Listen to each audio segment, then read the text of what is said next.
शरणं मम श्रीराम शरणं मम श्रीराम शरणं मम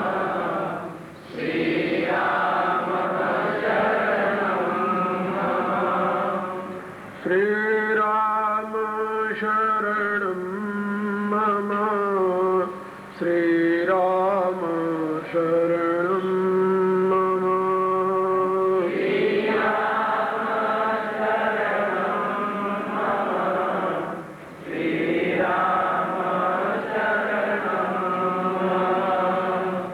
श्रीकृष्ण शरणं मम श्रीकृष्ण शरणं मम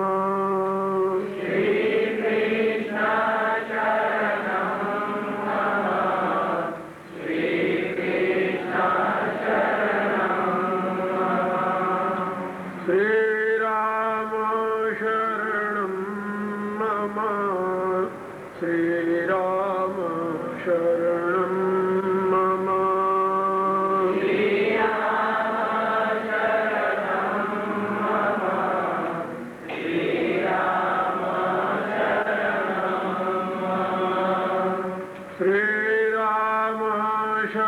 शरणं मम श्रीराम शरणं मम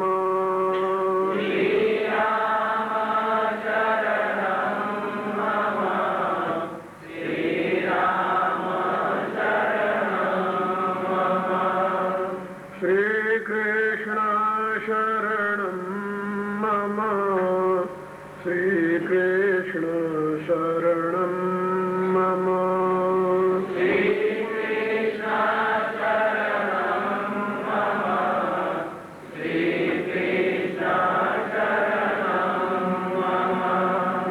श्रीकृष्ण शरणं मम श्रीकृष्ण शरणं मम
विश्वानदेव सवितुर्दुरितानि परासुव यद्भद्रं तन्नासुव ॐ भूर्भुवस्सुवः तत्सवितुर्वरेण्यं भर्गो देवस्य धीमहि धियो यो नः प्रचोदयात् ॐ शान्तिः शान्तिः शान्तिः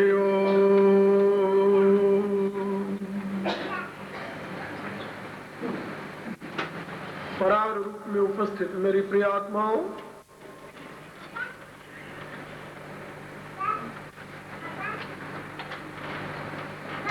आज हमारे इस ज्ञान यज्ञ का 7वां दिन है।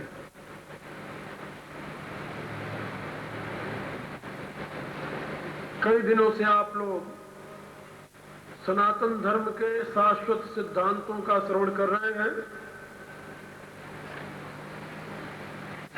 बहुत सी बातें आप लोगों को समझाई जा चुकी है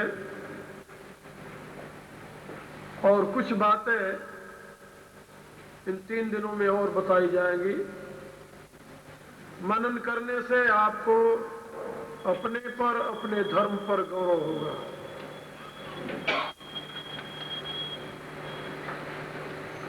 विश्व की प्राचीनतम भाषा संस्कृत है। दुनिया में प्रचलित जितनी भाषाएं हैं उनमें से अधिकांश संस्कृत की ही पुत्रियां हैं, उसी से पैदा हुई है। पश्चिम की प्राचीनतम भाषा लैटिन और ग्रीक भी संस्कृत से ही उत्पन्न हुई है। यह मान्यता पश्चिम के विद्वानों की भी है, केवल मेरी नहीं। दुनिया के विश्वविद्यालय में या दुनिया की जितने पुस्तकालय हैं, लाइब्रेरीज हैं, उसमें संस्कृत से और पुराना कोई साहित्य नहीं मिलता। संस्कृत साहित्य में भी वैदिक साहित्य प्राचीनतम साहित्य है। विद्वानों की राय है कि वेदों से और पुराना कोई दुनिया में ग्रंथ नहीं है, और वही वेद सनातन धर्म के मूल आधार हैं। दूसरे शब्दों में सनातन धर्म माने वैदिक धर्म होता है। वैदिक सिद्धांत स्वयं में वैज्ञानिक सिद्धांत है, उसमें अंधविश्वास के लिए कोई स्थान नहीं, अंध मान्यताओं के लिए कोई स्थान नहीं। वैदिक सिद्धांत की दुरूहता को स्पष्ट करने के लिए अनेक प्रकार के कथाओं के माध्यम से रहस्य को समझाने के लिए पुराणों की रचना हुई है, इतिहास की रचना हुई है। वेद में स्वयं इस बात की घोषणा की गई है कि इतिहास और पुराणों के द्वारा ही वैदिक सिद्धांतों को प्रकट किया जाता है। ये पुराण नए नहीं है। अथर्ववेद संहिता में भी पुराणों का वर्णन है। ब्राह्मण ग्रंथों में पुराणों का संदेश है। जहां पर वैदिक साहित्य की गणना होती है उसमें इतिहास और पुराण ये दोनों उसके साथ लगे हुए होते हैं। विद्वानों की राय है कि पुराण उतना ही प्राचीन है जितना वेद। जैसे वेदों का संकलन वेदव्यास ने किया आज से 5000 वर्ष पूर्व, ऐसे ही प्राचीनतम उपाख्यानों को वेदव्यास ने जो आबद्ध किया, लेखबद्ध किया, उसको पुराण कहते हैं। पुराण कोई वेदव्यास के समय में ही सारे के सारे नहीं कहानियां लिखी गई, क्योंकि पुराणों में सृष्टि का वर्णन है। पुराणम पंचलक्षणम, पुराण के 5 लक्षण होते हैं, और उन 5 लक्षणों में मनवंतर आदि का वर्णन, सृष्टि चक्र आदि का वर्णन, मनुष्य की संतानों का वर्णन, और नाना प्रकार के कहानियों के द्वारा ब्रह्म विज्ञान का बोध, ये उसका सार होता है। इसलिए सनातन धर्म वेद, शास्त्र और पुराण तथा इतिहास, इनसे समन्वित जो सिद्धांत है उसको स्वीकार करता है। इतिहास में वाल्मीकि रामायण और महाभारत ये 2 ग्रंथ स्वीकार किए जाते हैं। ये इतिहास के ग्रंथ हैं। पुराण 18 पुराण है, जैसा आप लोगों ने सुना होगा। तो वाल्मीकि रामायण और महाभारत ये इतिहास के ग्रंथ, 18 पुराण, 6 शास्त्र, 6 दर्शन, 4 वेद, 4 उपवेद, ये सब सनातन धर्म के मूल ग्रंथ हैं। और उसमें 20 स्मृतियां हैं। उन स्मृतियों में समय समय के अनुसार जो लॉ गिवर जिसे कहते हैं अंग्रेजी में, जिन्होंने विधान दिया समाज को जीने के लिए, वो परिवर्तन करते रहे। इसलिए हमारे यहां उन स्मृतियों को नित्य नहीं माना जाता।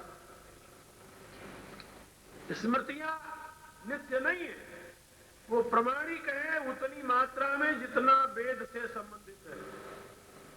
इसी रूप से पुराण की कहानियों को दो भागों में विभाजित किया गया है, आख्यान और उपाख्यान। आख्यान उसे कहते हैं जो किसी ऐतिहासिक घटना से संबंधित है। उपाख्यान उसे कहते हैं जो किसी रहस्य को समझाने के लिए कहानी गढ़ी जाती है। ये बात समझे? उपाख्यान किसे कहते हैं? जब किसी रहस्य को बताने के लिए हम कोई रूपक बनाते हैं, कहानी गढ़ते हैं। कहानी होती नहीं कोई सत्य, कहानी गढ़ करके किसी सत्य को हम समझाना चाहते हैं, तो उस गढ़ी हुई कहानी का नाम है उपाख्यान। और आख्यान किसे कहते हैं? आख्यान वो है जो इतिहास में घटी हुई घटना है, ऐसा हुआ था। इतिहास माने इतिहास, ऐसा हुआ था, उसे इतिहास कहते हैं। तो ये पुराणों में आपको आख्यान भी मिलेगा, उपाख्यान भी मिलेगा, दोनों मिलेगा। लेकिन वाल्मीकि रामायण और महाभारत ये दोनों इतिहास के ग्रंथ हैं। मैं यहां आप लोगों को रामायण सुना रहा हूं, प्राचीनतम भारत के इतिहास से संबंधित भगवान श्री राम के मंगल में परम पुनीत पवित्र पावन चरित्र का वर्णन। और चरित्र वर्णन का तो अभी नंबर ही नहीं आया, अभी तो केवल यही चल रहा है कि भगवान अवतार क्यों लेते हैं, कैसे लेते हैं। और ये भी शायद मैं आप लोगों को पूरा बता नहीं सकूंगा, क्योंकि अब 3 दिन और रह गए हैं। ये विषय बड़े व्यापक विषय है समझने के लिए। फिर भी जितना आप लोग समझ लेंगे उतना पर्याप्त है। हमारे यहां सूत्र ग्रंथ हैं, उन ग्रंथों में एक एक सूत्र की मीमांसा पूर्वाचार्यों ने बड़ी लंबी लंबी की है, उसके ऊपर एक एक ग्रंथ लिखा जा सकता है। सनातन धर्म में आज भी जितने ग्रंथ उपलब्ध हैं, दुनिया के किसी भी धर्म के पास नहीं होंगे, इतने ग्रंथ उपलब्ध हैं। और आप लोगों को यह जानकर हैरानी होगी, भारत में भी लोग ये सोचते हैं कि ये बावरा का जो दिमाग है ना, एक छोटी सी लाइब्रेरी है। यहाँ आप लोगों की बात अलग है, भारत के लोग भी सोचते हैं, जो विद्वान लोग हैं उनको पता है कि छोटी सी लाइब्रेरी है। लेकिन फिर भी मैं आपको ईमानदारी से बता रहा हूं कि सनातन धर्म के सारे ग्रंथों को मैंने अभी देखा नहीं है, नहीं देखा। और मैं बता रहा हूं कोई भी विद्वान, मैं ही नहीं, अभी तक कोई ऐसा विद्वान नहीं हुआ जो ये घोषणा कर दे कि सनातन धर्म के सारे ग्रंथ हमने देख लिए। पढ़ना तो दूर की बात रही, पढ़ना तो बहुत दूर की बात है, सारे ग्रंथ कौन पढ़ पाता है। इसलिए जो सिद्धांत के मूल ग्रंथ हैं, जैसे वेद है, वेद की संहिताएं हैं, उपनिषद है, उपनिषद के यानी विभिन्न प्रकार के सैद्धांतिक ग्रंथ हैं, दर्शन शास्त्र हैं, ये जो ग्रंथ हैं ये विद्वानों के अनुशीलन के होते हैं, उसमें देखते हैं। लेकिन मैं आप लोगों को यह सजेस्ट नहीं कहूंगा कि सारे ग्रंथ आप जरूर देखो, पढ़ो। हम आपको एक सलाह देंगे अपने अध्ययन के अनुसार। हजारों ग्रंथ मैंने पढ़े होंगे, कोई छोटे नहीं पढ़े, थोड़े नहीं पढ़े, हाँ, लेकिन उन सबका सार मैं आपको बता रहा हूं कि आपको दुनिया भर के दर्शन पढ़ने की जरूरत नहीं यदि आप गीता पढ़ ले तो, और आपको दुनिया भर के इतिहास पढ़ने की जरूरत नहीं यदि आप रामायण पढ़ ले तो। रामायण और गीता वर्तमान में दो ग्रंथ ऐसे हैं जो सनातन धर्म को पूर्ण रूप से रिप्रेजेंटेट करते हैं। इनके अतिरिक्त और सारे ग्रंथ विस्तार में, उनको पढ़ने के लिए आप पढ़ना चाहें बड़े प्रेम से पढ़ें, शौक से पढ़ें, समय हो यदि आपके पास। लेकिन यदि आप धर्म के विषय में जानना चाहते हैं तो दैट इज एनफ, पर्याप्त 2 ग्रंथ। इसके साथ और भी कुछ मैं आप लोगों को बातें समझाऊंगा। ये जो रामचरितमानस है ये केवल इतिहास नहीं है। वाल्मीकि रामायण में इतिहास है, उसमें दर्शन कम है। इतिहास है। ये रामायण जो है तुलसी रामचरितमानस, इसमें इतिहास ही नहीं है सारा, ये इतिहास और दर्शन का समन्वित स्वरूप है। दोनों का मेल है। दोनों का मेल इसमें क्यों हुआ, उसका एक रहस्य बताऊं आपको। हमारे यहां धर्मशास्त्रों में बताया गया कि जिंदगी के लिए दो तत्व परम आवश्यक है। एक प्रेरणा देने वाला और दूसरा रास्ता बताने वाला। किसी ने आपको प्रेरणा दी कि आपको अमुक दिशा में चलना चाहिए, तो चलने का उत्साह तो आप में हुआ, लेकिन यदि कोई रास्ता दिखाने वाला नहीं है तो चलोगे कैसे? तो ये दोनों बहुत अनिवार्य तत्व है। इंस्पिरेशन एंड गाइडेंस अंग्रेजी में कहते हैं, प्रेरणा देना और रास्ता दिखाना। तो इनके लिए अलग अलग दो ग्रंथ हैं हमारे यहां। इतिहास तो प्रेरणा देता है आगे बढ़ने के लिए, और दर्शन शास्त्र जो फिलॉसफी है वो रास्ता दिखाती है, इस रास्ते पर चलो। ये दो अलग अलग तत्व हैं। अब दोनों का कॉम्बिनेशन एक साथ भगवान वेदव्यास ने किया महाभारत में। महाभारत के समय से भारत के ऐतिहासिक रचना में कुछ विशेष परिवर्तन आया, तो वेदव्यास जी ने घोषणा की महाभारत लिख करके कि जो इस महाभारत में नहीं है वो दुनिया में कहीं नहीं आपको मिलेगा, और जो दुनिया में कहीं ज्ञान है वो इस महाभारत में आपको मिल जाएगा। इसीलिए उन्होंने उसका नाम रखा पंचम वेद। महाभारत को पंचम वेद कहते हैं, पांचवा वेद है। 1,00,000 मंत्रों का वैदिक संहिता का संकलन किया था वेदव्यास ने, फिर 1,00,000 श्लोकों का महाभारत रचा। उन्होंने महाभारत की रचना की, निर्माण किया। यानी जितने मंत्र चारों वेद में थे उतने ही श्लोकों का महाभारत लिखा, और उन्होंने घोषणा की जो इसमें नहीं वो दुनिया में कहीं नहीं मिलेगी। इसलिए वेद, वेदांत, शास्त्र सारी बातें उसमें मौजूद थे। उसमें इतिहास भी है, उसमें दर्शन भी है। ये गीता जो है, भगवत गीता है, तो महाभारत का ही 18 अध्याय है एक पर्व का। एक पर्व में से 18 अध्याय निकाल करके गीता बनी हुई है विष्णु पर्व की। इसलिए मैं आप लोगों को समझा रहा था कि रामचरितमानस में गोस्वामी तुलसीदास जी ने वही वेदव्यास का अनुकरण किया। जैसे व्यासदेव ने अपने महाभारत इतिहास में इतिहास और दर्शन दोनों को एक साथ मिला दिया।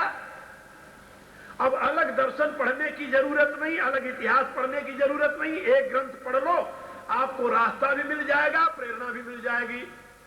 ऐसे ही तुलसीदास जी ने वेदव्यास के पश्चात यदि कोई भारत की जनता को इतनी मात्रा में प्रभावित करने वाला व्यक्ति हुआ है तो वो तुलसीदास हुए, याद रखना। वेदव्यास के पश्चात इतना महान ग्रंथ किसी ने नहीं रचा। बड़े ग्रंथ रचे, बड़े बड़े आचार्य हुए, लेकिन व्यासदेव के पश्चात यदि वैदिक धर्मानुयायियों को कोई प्रेरणा देने वाला हुआ है, किसी के ग्रंथ को करोड़ों की तादाद में लोग पढ़ते हैं, तो वो तुलसीदास जी की रामायण। अभी एक दिन और मैंने बताया था, एक अंग्रेज ने अनुसंधान करके लिखा है 30 करोड़ लोग, व्यक्ति 30 करोड़ नित्य प्रति रामायण का पाठ करते हैं। वो कहता है कि बाइबिल को लोग अपनाते हैं, बाइबिल पढ़ते हैं, लेकिन बाइबिल पढ़ने के कारण और हो सकते हैं, लेकिन रामायण को लोग श्रद्धा से पढ़ते हैं। और इतना ही नहीं, भारत के गांवों में रहने वाले अनपढ़ लोग भी रामायण की चौपाइयां जानते हैं, चाहे वो अनपढ़ हो। लेकिन कोई ऐसा गांव में व्यक्ति नहीं मिलेगा, चाहे वो छोटी जाति का है चाहे बड़ी जाति का है, जो रामायण की 2-4 चौपाइयां आपको न सुना दे। बात बात में लोग कहते रहते रहे, भैया कर्म प्रधान विश्व करी राखा, तुलसी बाबा ने कहा है। इस समय तुलसी बाबा वैदिक ऋषि के समान प्रमाण है भारतीय जनता के लिए। क्यों? उन्होंने इतिहास और दर्शन इन दोनों को एक साथ लिखा है। रामायण में केवल इतिहास नहीं है, केवल राम की कहानी नहीं है, राम की कहानी के माध्यम से संपूर्ण जीवन दर्शन को तुलसी ने दिया है। और वेदांत का उच्चतम जो सिद्धांत है वह राम की कथा के माध्यम से तुलसी ने समझाया है। इसलिए ऐसा अनुपम ग्रंथ वेद व्यास के श्रीमद् भागवत के पश्चात और दूसरा कोई हुआ ही नहीं। कहानी है उस समय की जब अकबर के शासन में तुलसीदास जी रामायण लिखे थे। अकबर का शासन था भारत में, मुगल साम्राज्य। उसी समय संत सूरदास जी हुए।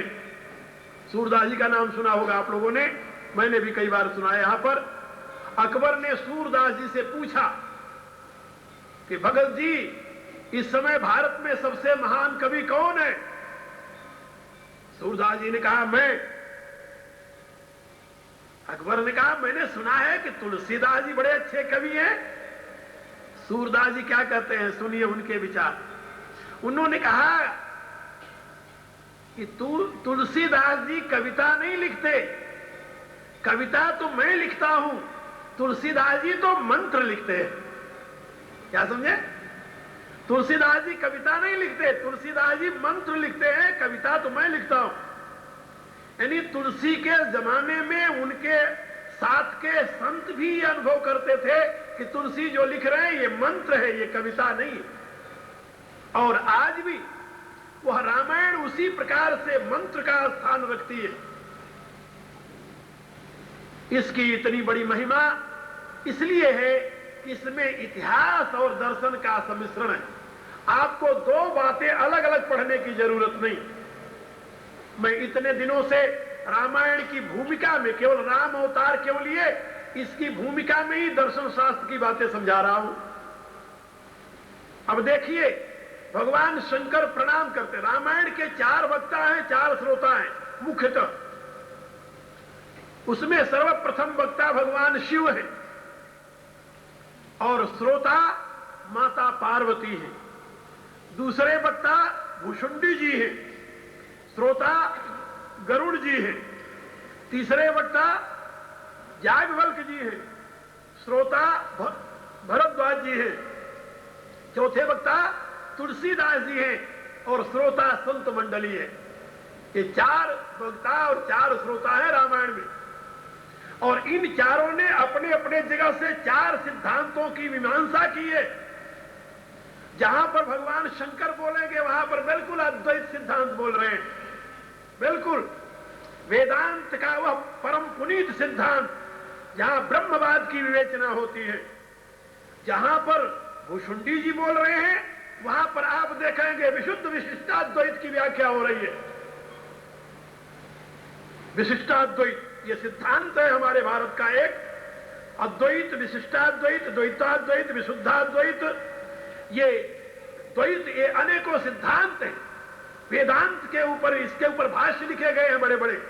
खैर आप लोग इन सारे से कहां परिचित हो गए, ये तो मैंने बताने के लिए आपको सूचना के लिए बता दिया है। उसमें जहां पर भुषुंडी जी बोलते हैं वो विशिष्टाद्वैत का सिद्धांत कर रहे हैं, वो अद्वैत का सिद्धांत नहीं कहते। इन दोनों में अंतर क्या है अभी सुना दूं आपको। भगवान शंकर कह रहे हैं, उमा कहूं मैं अनुभव अपना, सत हरि भजना जगत सब सपना। हे उमा पार्वती, भगवान शंकर कह रहे हैं ये मैं अपना अनुभव तुम्हें बता रहा हूं कि केवल भगवान का स्मरण ही परम सत्य है, बाकी ये संसार स्वप्नवत है। स्वप्न जागने पर मिथ्या हो जाता है। जब तक सोए हैं तब तक सत्य है, जब जग जाओगे तो वो मिथ्या प्रतीत होगा, उसका अस्तित्व ही नहीं रहेगा। भगवान शंकर कह रहे हैं जो लोग मोह रूपी निद्रा में सोए हुए हैं उनके लिए संसार सत्य दिखाई दे रहा है, लेकिन तत्वतः जब जग जाएंगे, आत्मज्ञान हो जाएगा तो उस समय संसार उनके लिए नहीं रहेगा। उमा कहूं मैं अनुभव अपना, सत हरि भजना जगत सब सपना। ये तो भगवान शंकर का अनुभव हुआ। अब भुषुंडी जी से पूछिए आपका अनुभव क्या है? तो भुषुंडी जी कहते हैं निज अनुभव अब कहूं खगेसा, बिनु हरि भजना न जाई कलेसा। ये भुषुंडी जी अपना अनुभव कर रहे हैं। वो कहते हैं मैं अपना अनुभव बता रहा हूं गरुड़ जी आपको कि भगवान की भजन के बिना ये आपके क्लेश नहीं जा सकते, संसार का क्लेश नहीं जा सकता। अंतर क्या हुआ फिर दोनों में? दोनों में अंतर यह हुआ, एक की दृष्टि में क्लेश है, भगवान के भजन से वो नाश होगा। दूसरे के दृष्टि में क्लेश है ही नहीं, केवल भ्रांति है, सपना है। ये बात समझे? दोनों के सिद्धांत अलग अलग है। एक कहता है उमादार जोशित की नाई, सबई नचावत राम गोसाई। यहां अद्वैत सिद्धांत है। अद्वैत सिद्धांत का अभिप्राय यहां आत्मा एक है, दो नहीं आत्मा, आत्मा एक है और वह एक आत्मा जो परमात्मा कही जाती है वही चैतन्य है, परम चैतन्य है।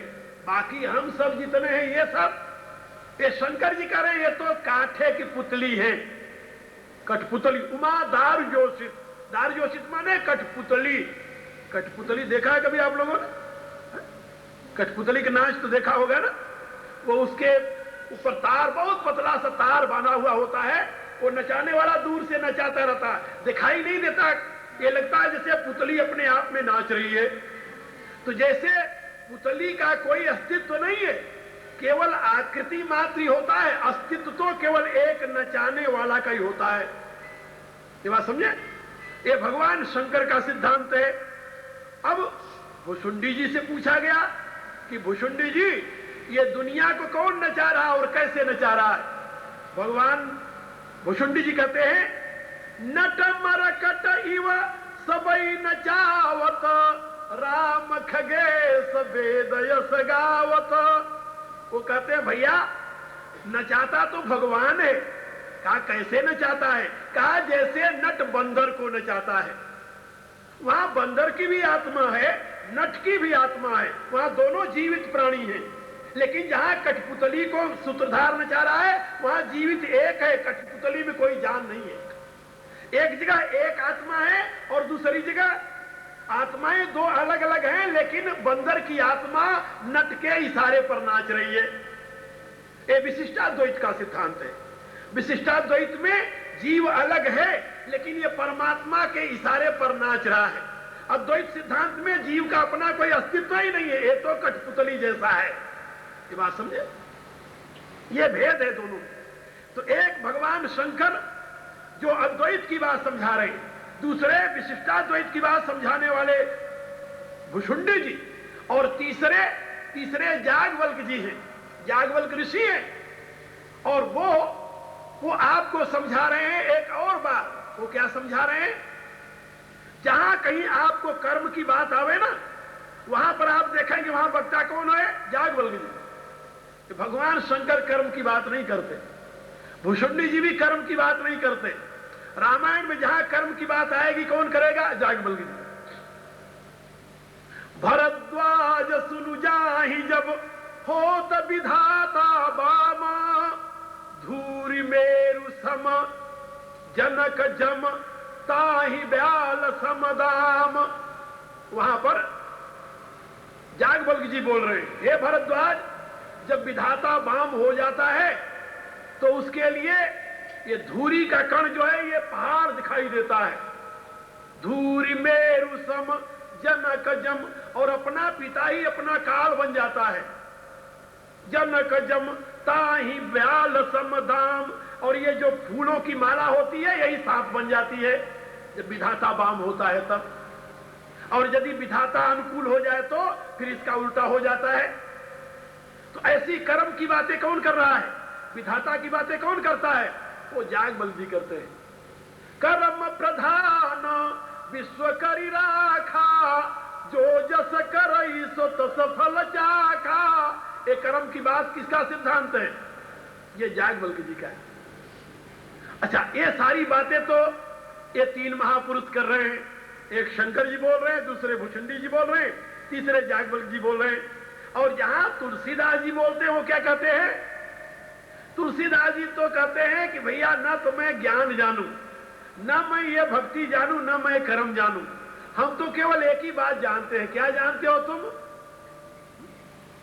तो तुलसीदास जी बार बार यही कहते हैं, पाई न कही गति पति तो पावन, राम भजी सुन सठ मना, गणिका अजामिल व्याध गीध गजा दिखल तारे घना।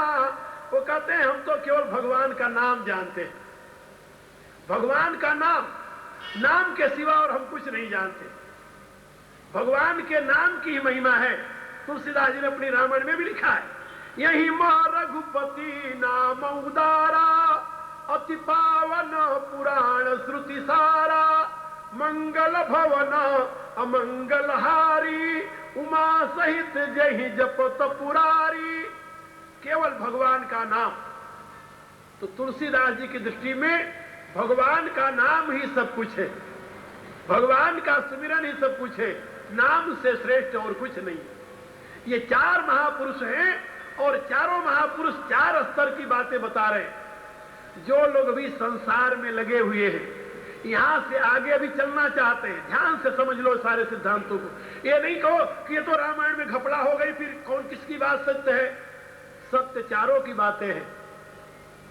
कैसे सत्य हैं चारों की बातें, वो समझ लो। जो लोग अभी भगवान के नाम की तरफ आगे बढ़ना चाहते हैं, संसार में बिजी है, व्यस्त है, उनको कुछ सूझ नहीं रहा, खाना पीना, परिवार, दुनिया की जिम्मेदारी, अनेक प्रकार के काम हैं, उनके लिए सरल सा रास्ता है क्या? भगवान का नाम। क्योंकि पवित्र बुद्धि तो है नहीं, तत्व ज्ञान का अनुभव कर लें, इतना समर्पण भी नहीं है कि भगवान के सिवा और कुछ न समझें, और कर्म विज्ञान का बोध नहीं है। तो जहां ब्रह्म ज्ञान जाने हो नहीं, कर्म दियो छिटकाए, तुलसी ऐसी आत्मा सहज न रखो जाए। ब्रह्म ज्ञान हुआ नहीं, कर्म का भी त्याग कर दिया, तो ऐसे जीव तो नारकी जीव हो जाते हैं। तुलसीदास जी कह रहे हैं कि नहीं, तुम भगवान का सुमिरन करते हुए आगे बढ़ो, आगे तुम्हारा मार्ग प्रशस्त हो जाएगा। जब भगवान के भजन में तुम लगोगे तो तुम्हारे दिमाग में एक बात आएगी कि हमारे जीवन में जो दुख आ रहा है, सुख आ रहा है, ये किसकी देन है? ये हमारे पूर्व के कर्मों की देन है। कर्म प्रधाना विश्व करी राखा, जो जस करई सो तस फल चाखा। इससे क्या होगा? इससे जो अभी तुम ये कहते हो कि अमुक ने गलती न की होती तो मेरे को दुख न मिलता, मनुष्य की ये आदत है, जब उसके ऊपर विपत्ति आती है ना, तो अपने को दोषी नहीं ठहराता, वो किसी और को दोषी ठहराता है। जब कोई दोषी ठहराने के लिए नहीं मिलता, तब वो भगवान को दोषी ठहराता है। अरे हमने तो बड़ी कोशिश की थी, भगवान को ही मंजूर नहीं था। ऐसा लगता है जैसे भगवान इसका पुराना दुश्मन है। ये मनुष्य की वृत्ति है। तो जब आप कर्म सिद्धांत को समझेंगे, तब आपको किसी पर गुस्सा नहीं आएगा, किसी को बुरा नहीं समझेंगे। आप ये समझेंगे कि आपके साथ जो हो रहा है आपके किसी जन्म के कर्म का परिणाम है।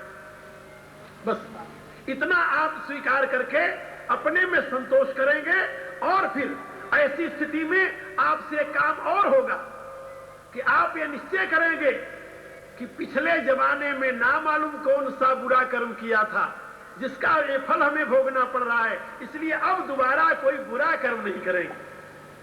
तो आप जब इस प्रकार की भावना अपनाएंगे तो आप बुरे कर्मों से बच जाएंगे और किसी से वैर नहीं करेंगे, विरोध नहीं करेंगे, किसी को दोषी नहीं ठहराएंगे।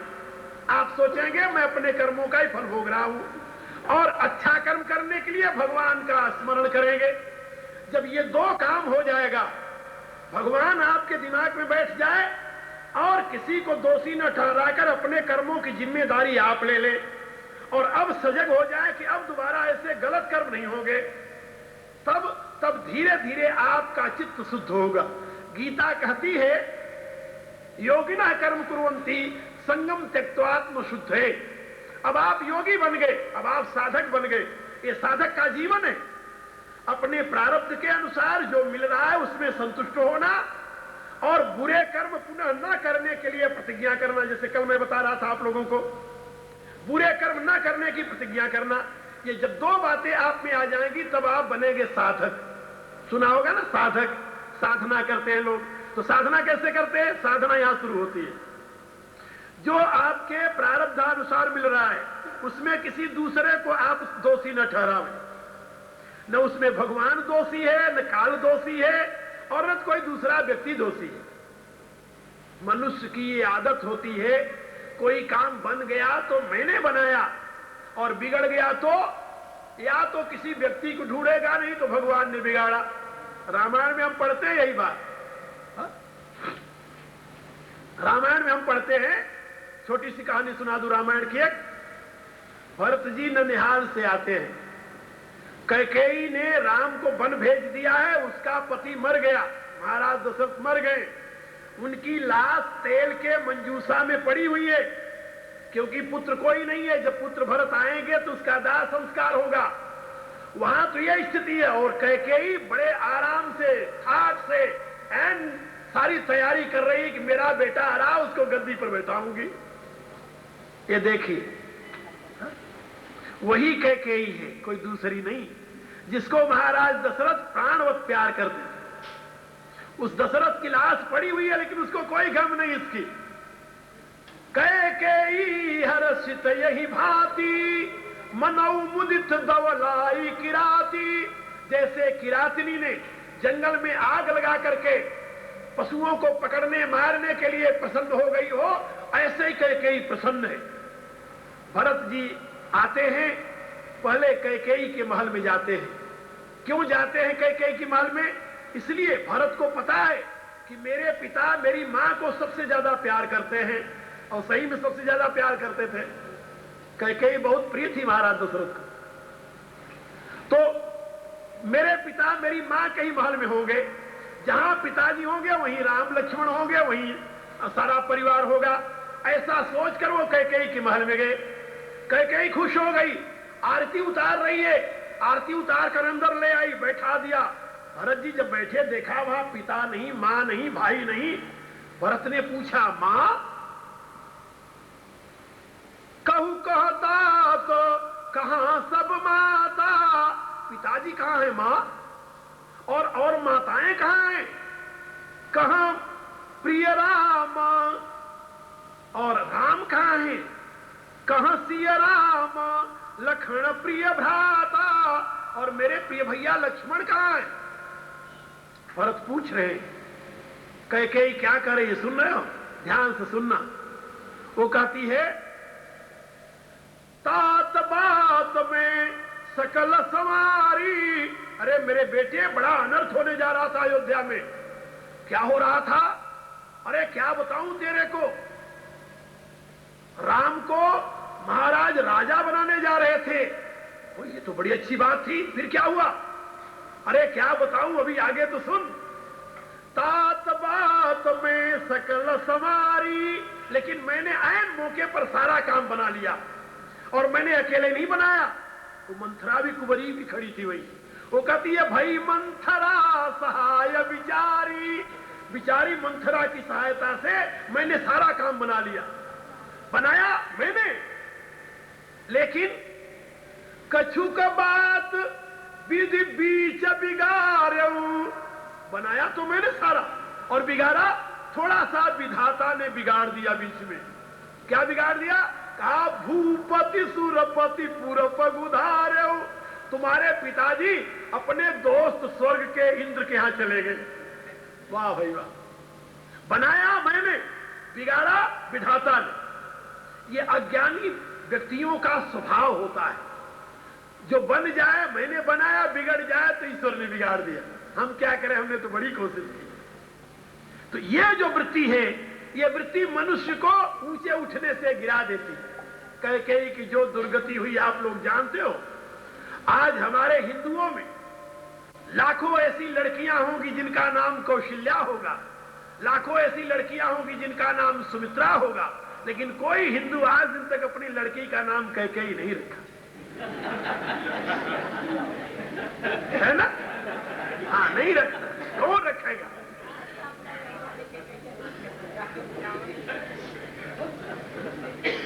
यानी इतना पाई काट तो लोग करते हैं, लेकिन युगों तक करते रहे, ये बड़े आश्चर्य की बात है। हमें इतिहास में भी दूसरा नाम नहीं मिला उसके से।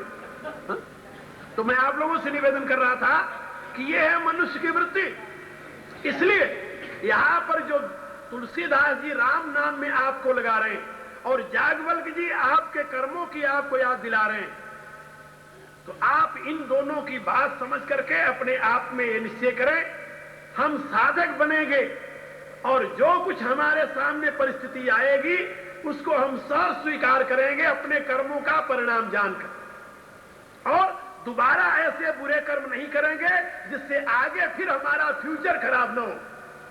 पहले जन्म में कुछ किए थे, अब मिल रहा है, अब क्यों बुरा करें जिससे आगे भी मिले, ये निश्चय करेंगे आप। इसलिए तुलसी का सिद्धांत और याज्ञवल्क्य का सिद्धांत आपको साधना में लगाता है। जब साधना में आप आगे बढ़ते हैं तो एकाएक आपको ब्रह्म का बोध नहीं हो जाता, पहले तो ईश्वर की सत्ता का बोध होता है, फिर बाद में ब्रह्म बोध होता है। क्या मतलब? पहले आपको ईश्वर की सत्ता का बोध होगा, ईश्वर का बोध होगा, और उसके बाद में तब ब्रह्म का बोध होगा। ईश्वर और ब्रह्म दो है? हाँ बिल्कुल बिल्कुल, ईश्वर और ब्रह्म। कल मैंने समझाया था ना, याद है आप लोग?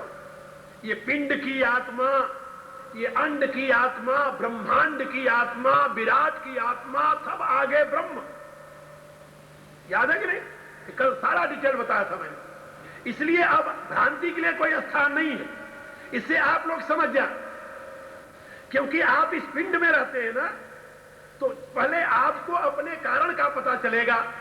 आपकी आत्मा का स्रोत कौन है, वो सूत्रधार कौन है? वो तो इस ब्रह्मांड की आत्मा है ना, जिसको कॉस्मिक सोल कहते हैं। Cosmic mind is the root of source of your own mind, and cosmic soul is the source of your real soul. समझे? ये जो ब्रह्मांड की आत्मा है, यही आपकी आत्मा का कारण है।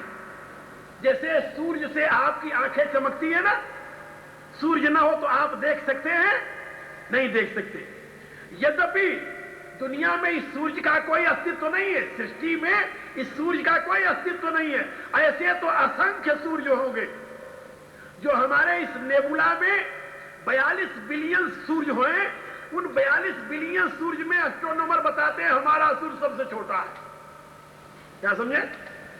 एक नेबुला में, एक ब्रह्मांड में, नेबुला जिसको कहते हैं अंग्रेजी में, उसमें 42 बिलियन सूर्य है। 42 billion stars are in that nebula, and among those our sun is one, and our sun is very very smallest sun star in our nebula। हमारे इस ब्रह्मांड में हमारे सूर्य को सबसे छोटा तारा कहा गया है, और इससे बहुत बड़े बड़े तारे कितने हैं? 42 बिलियन, नॉट मिलियन। लेकिन जहां इतने स्टार्स हैं, उन स्टार से, उन सूर्यों से हमें कोई लाभ हो रहा है? ना ना, कोई लाभ नहीं हो रहा। हमें तो इसी सूर्य से लाभ है। ये जो छोटा सा ही है, चाहे छोटा सा ही क्यों न हो, हमारे लिए तो यही बड़ा है, इसी से हमें लाभ है। ये ना हो तो हम नहीं होंगे। इसलिए हमारी नेत्रों की ज्योति का आधार यही है, हमारे जीवन की ज्योति का आधार यही है। इसीलिए इसको कहते हैं सूर्य नारायण। ये हमारा ईश्वर है। ये बात समझे? इसके बिना हम जी नहीं सकते, रह नहीं सकते, हमारा अस्तित्व नहीं होगा। इसलिए ऋषियों ने इसकी उपासना की बात कही है, इसके ध्यान, इसके चिंतन की बात कही है। और सूर्यमंडल में जो आत्मा है वही तुम्हारी आत्मा है, ऐसा समझाया है। लेकिन वेद में भी ये बताया गया है, ये आजकल के वैज्ञानिक नहीं कह रहे, वेद में भी ये बताया गया है कि ये जो सूर्य का प्रकाश है तो बहुत छोटा सा प्रकाश है।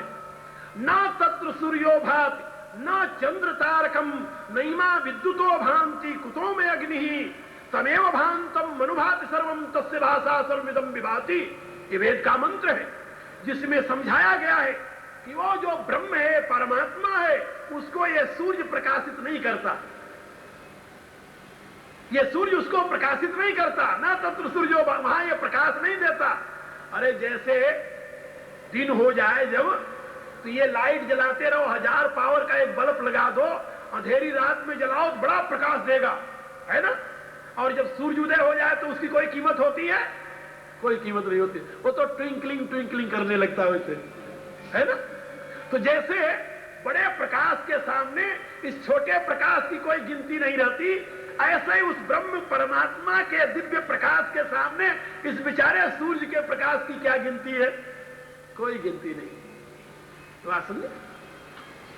आप लोगों के और मजे की बात बताओ, हमारे यहां सविता शब्द जो है ना, सविता शब्द, ये सविता शब्द इस सूर्य के लिए भी है, सूर्य का जो बाप नेबुला है उसके लिए भी है, नेबुला का जो बाप विराट है उसके लिए भी है, और विराट का बाप जो ब्रह्म है ना उसके लिए भी। ये सविता शब्द दोनों जगह, सब जगह लगता है। जब सविता की उपासना करते हैं गायत्री की, ये गायत्री मंत्र यहां से चल करके वहां तक पहुंचता है, लेकिन अंतर उसमें केवल ये हो जाता है। अंतर क्या होता है? वो जो व्याहृति लगाते हैं ना, ओम भू भुवः स्वः, यदि ये 3 व्याहृति आप लगा रहे हो तो ये 3 व्याहृति माने भू माने पृथ्वी लोक, भू माने अंतरिक्ष, स्व माने सूर्य, यहां तक आप पहुंचे।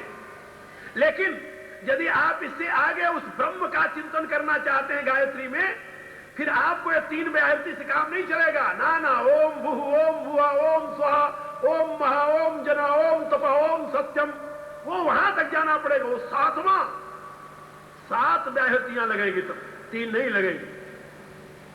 तो आप समझे? वहां भू भुआ स्व नहीं, ओम भू ओम भुआ ओम स्वाहा ओम महा ओम जना ओम तपा ओम सत्यम, ये 7वीं व्याहृति जब सत्यम तक जाएंगे तब तत्सवितुर्वरेण्यम भर्गः देवस्य धीमहि धियो यो न प्रचोदयात्। और यही अंत नहीं हुआ, इसके आगे और फिर आगे ब्रह्मा भूर्भुवः स्वरोम आपो ज्योति रसो अमृतम, वो चौथा चरण उसमें जोड़ना पड़ेगा, तब जाकर के संपूर्ण ब्रह्म से लेकर इस ब्रह्मांड तक का चिंतन होता है। ये उपासना की बातें, ये व्याख्या की बातें नहीं, ये तो मैंने संकेत कर दिया आप लोगों को। तो ये जो हमारा सूर्य है, ये ब्रह्म के प्रकाश के सामने कुछ नहीं। इसलिए मैं आपको बता रहा था कि पहले जब आपको ज्ञान होगा तो पहले अपने कारण से संबंधित आपको ज्ञान होगा। जब कारण का ज्ञान हो गया, ईश्वर का साक्षात्कार आपको हो गया, तब आप आगे ब्रह्म का अनुभव करने के पात्र बनेंगे। तब उस ईश्वर का जो कारण है, जिसके लिए वेद कहता है तम ईश्वराणाम परमम महेश्वरम तम देवतानाम परमम च दैवतम, ये नहीं समझना कि ये ईश्वर और ब्रह्म 2 मैं बता रहा हूं। ना ना, वेद बता रहा है, मैंने तो अनुभव किया है, वेद ने कहा है, आप भी अनुभव कर सकते हो, साधना करो तो। ये बात समझे? इसलिए तम ईश्वराणाम परमम महेश्वरम तम देवतानाम।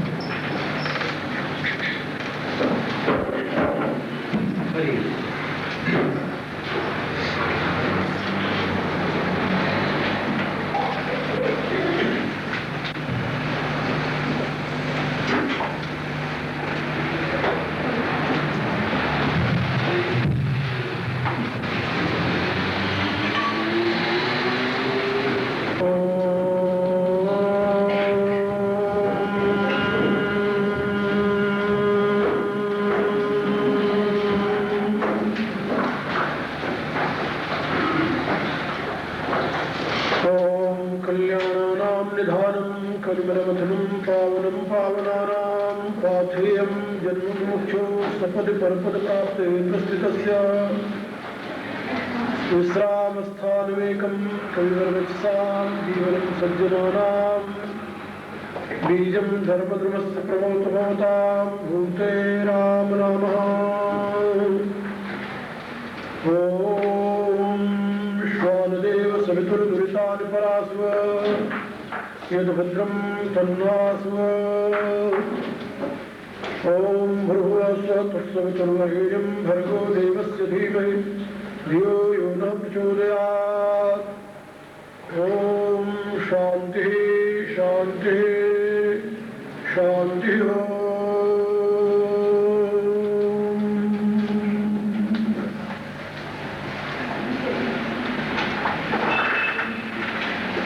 परावर रूप में उपस्थित मेरी प्रिय आत्माओं, 2-4 मिनट मेरे साथ आप लोग भगवान नाम का उच्चारण करें।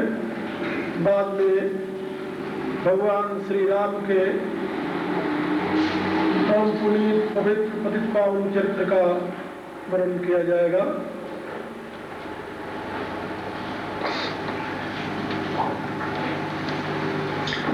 श्री राम शरणं मम, श्री राम शरणं मम, श्री राम शरणं मम, श्री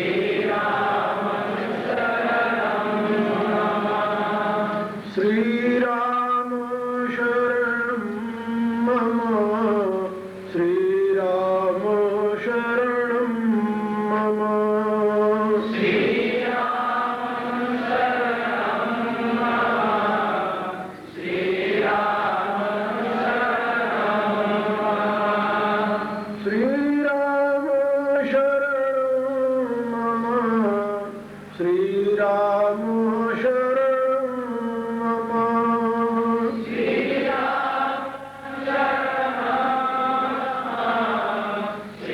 राम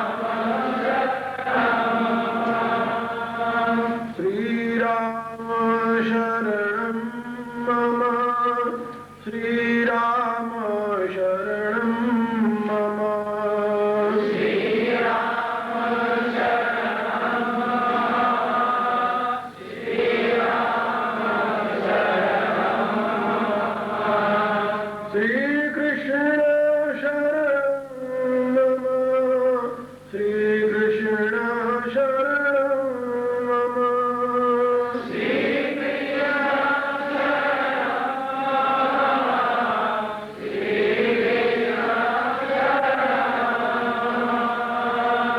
श्रीकृष्ण शरणं मम, श्रीकृष्ण शरणं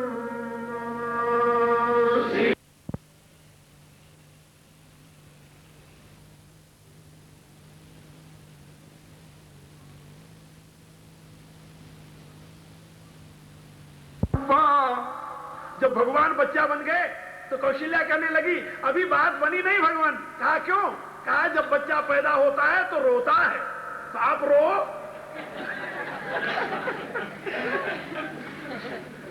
बिना रोए बच्चा कैसे होगा?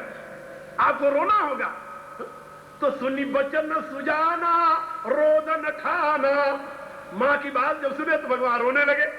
सुनी बचन सुजाना रोदन ठाना, कोई बालक सुरभूपा, भगवान छोटे से बच्चे बनकर रोने लगे। यानी मेरे कहने की प्राय कि भगवान किसी के उधर से पैदा नहीं होता, वो तो अजाय मानो बहुधा विजय थे, वो तो अनंत जीवों के रूप में प्रकट होते हुए भी अजन्मा है। जिनमें अस्मिन महाविष्णु जाते दशरथे हरौ, रघुकुले खिलमराती राजते ओ महिस्थिति, तो भगवान दशरथ के घर में प्रकट हुए। ये बात याद रखो, श्रुतियां यही कहती है, शास्त्र यही कहता है। इसलिए मैं आप लोगों को समझा रहा था कि वह जो परब्रह्म परमात्मा है, उस पूर्ण ब्रह्म पुरुषोत्तम को समझने से पहले उसके जो अंशावतार ईश्वर हैं, उस ईश्वर का बोध होगा। आपको अपना बोध होगा, ईश्वर का बोध होगा, जगत का बोध होगा। जो लोग कहते हैं मैं हूं, ईश्वर है, संसार है, उनकी पहुंच अभी यहां तक हुई है। अभी इससे आगे वो नहीं गए, इससे आगे की अनुभूति नहीं हुई। भगवान उनको इसी रास्ते पर चलने के लिए शक्ति दे। इस जन्म में नहीं हुई है तो अगले जन्म में वो भी हो जाएगी। जब चल पड़े हो, एक कदम, इस 4 कदम 10 कदम चले हो, अगले जन्म में पहुंच जाओगे। इसमें कोई घबराने वाली बात नहीं है। इसलिए मैं आप लोगों को बता रहा था कि जो लोग त्रैत सिद्धांत मानते हैं, त्रैत माने मैं हूं, प्रकृति है, ईश्वर है, वो अभी इस अवस्था में पहुंचे हुए हैं। उनको ईश्वर का साक्षात्कार हुआ है, ईश्वर को समझ रहे हैं। लेकिन जहां न ईश्वर है, न प्रकृति है, न मैं हूं, ये तीनों जहां नहीं है, जहां केवल एक अद्वैत ब्रह्म है, वो उसके आगे की अवस्था है। ये बात समझे? तो पहले आप साधक बनेंगे, साधक बनने पर आपको अपने कर्मों पर विश्वास होगा और साथ साथ भगवान पर विश्वास होगा। जब आगे चलेंगे तो आप भगवान को देखेंगे और अपने को देखेंगे, तब आपकी वो स्थिति आएगी जहां पर भुसुंडी जी ने बताया है, नर मर कटईव सबई न चावत, राम खगे सबे दयस गावत। भगवान ही सबको नचा रहा है, सब बंदर के समान नाच रहे हैं। अपने को उस स्थिति में आप अनुभव करेंगे कि जैसे सब नाच रहे वैसे हम भी भगवान के हाथ में नाच रहे हैं। लेकिन आप अपना अस्तित्व स्वीकार करेंगे उस समय तक, लेकिन जब उससे आगे चले जाएंगे, जहां भोक्ता भोग्यम प्रेरितारम च मत्वा सर्वम प्रोक्तम त्रिविधम ब्रह्म में तत् मंत्रोपनिषद में जहां पर यह रहस्य समझाया गया है, वहां पर बताया गया भोक्ता भोग्य और प्रेरिता। भोक्ता माने जीव, भोग्य माने जगत, प्रेरिता माने ईश्वर। ये जीव जगत और ईश्वर जिससे प्रकट होते हैं, जिससे भोक्ता भोगम प्रेरितारम चमत्वा सर्वम प्रोक्तम त्रिविधम ब्रह्म में तत्, ये जिससे प्रकट हुए हैं वो पर ब्रह्म है। उस ब्रह्म को बाद में आप अनुभव करेंगे। गीता में बताया गया स ब्रह्म योग युक्तात्मा सुखम अक्षय मश्नुते, तब आप ब्रह्म के साथ युक्त होकर के अक्षय सुख निर्वाण पद को प्राप्त करेंगे। भगवान ने गीता में उसे ब्रह्म निर्वाण कहा है, ब्रह्म निर्वाण मृच्छति, तब आप ब्रह्म निर्वाण को प्राप्त करेंगे। ये बहुत ऊंची अवस्था है। तो भगवान शंकर जो है वो उस ब्रह्म निर्वाण की अवस्था की बात समझा रहे हैं। भुषुंडी जो है वो ईश्वर की अनुभूति तक की बात समझा रहे हैं। याज्ञवल्क्य जो है वो आपके कर्मों के साथ कंसोलेशन दे रहे हैं आपको। तुलसीदास जी जो है वो भगवान के नाम जपने के लिए आपको प्रेरणा दे रहे हैं। ये चार महापुरुष इस चार कथा कर रहे हैं इस रामायण में।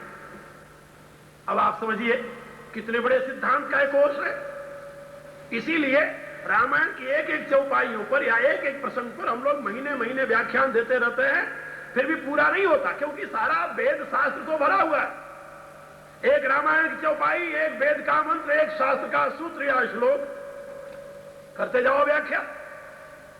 इसलिए मैं आप लोगों को समझा रहा था राम की रामायण की बड़ी महिमा, और जिस महिमा का गान हम कर रहे हैं इसमें आपके लिए दर्शन भी है और इतिहास भी है। इतिहास में राम ऐसा आदर्श आपके सामने है, और दर्शन में द्वैत, विशिष्टाद्वैत, द्वैताद्वैत, अद्वैत सारा भरा हुआ है।